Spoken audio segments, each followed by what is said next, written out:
Hi guys, welcome back to అమ్మ చేతి అమృతాలు. ఈరోజు రెసిపీ ఏంటంటే ఆనపకాయ పచ్చడి. చాలా ఈజీగా టేస్టీగా ఇంట్లోనే ప్రిపేర్ చేసుకోవచ్చు.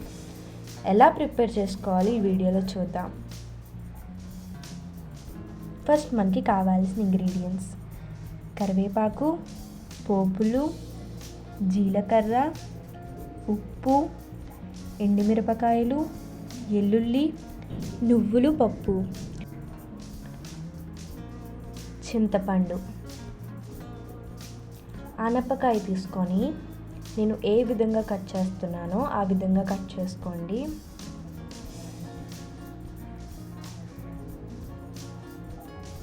నేను సగం తీసుకుంటున్నా. ఈ విధంగా దాని పైన ఉన్న తొక్కంతా తీసుకోండి.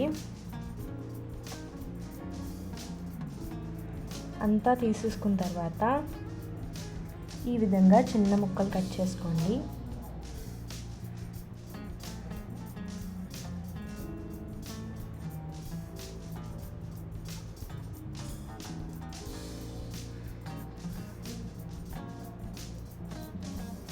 అన్నీ ఈ విధంగా కట్ చేసుకోండి. కట్ చేసుకొని ఒక బౌల్లోకి తీసుకోండి. ఈ విధంగా తీసుకొని పక్కన పెట్టుకోండి. దాని తర్వాత స్టవ్ వెలిగించి ఒక బౌల్ పెట్టి నువ్వుపప్పు వేపుకోవాలి. బ్రౌన్ షేడ్ వచ్చే వరకు ఈ విధంగా కలుపుతూ వేగనివ్వాలి ఒక 1 minute. ఈ విధంగా వేగిన తర్వాత ఒక బౌల్లోకి తీసేసుకోండి పక్కకి. దాని తర్వాత స్టవ్ వెలిగించి బౌల్ పెట్టి దాంట్లోకి ఆయిల్ వేసుకోండి. ఎండుమిరపకాయలు, వెల్లుల్లి, జీలకర్ర వేసుకొని వేపుకోవాలి ఒక 1 minute.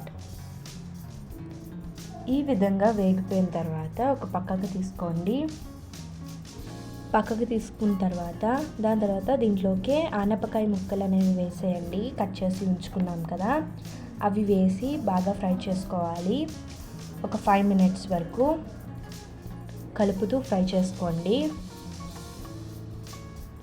ఈ విధంగా ఫ్రై అయిన తర్వాత ఒక బౌల్లోకి పక్క తీసుకోండి.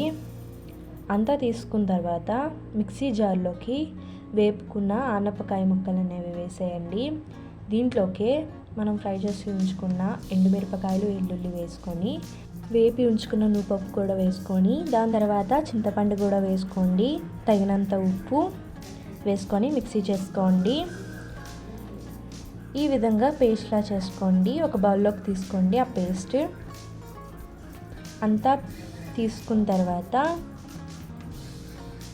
దాని తర్వాత ఒక బౌల్ పెట్టి దాంట్లోకి ఆయిల్ వేసుకోండి. ఎండుమిరపకాయలు,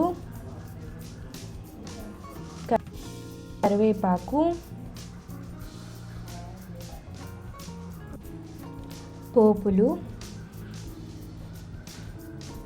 వెల్లుల్లి వేసి బాగా ఫ్రై చేసుకోవాలి ఒక 2 minutes. కలుపుతూ ఫ్రై చేసుకోండి. ఈ విధంగా ఫ్రై అయిన తర్వాత మన పచ్చళ్ళలోకి వేసేసుకోండి. వేసేసుకున్న తర్వాత ఒక్కసారి కలుపుకోండి. కలుపుకున్న తర్వాత మన టేస్టీ ఆనపకాయ పచ్చడి అనేది రెడీ అయిపోతుంది. చూసారు కదా, చాలా ఈజీగా టేస్టీగా ఇంట్లోనే ప్రిపేర్ చేసుకోవచ్చు. ఈ వీడియో మీకు ఎలా అనిపించిందో కామెంట్ బాక్స్లో కామెంట్ చేయండి. అండ్ ఫర్ మోర్ వీడియోస్కి సబ్స్క్రైబ్.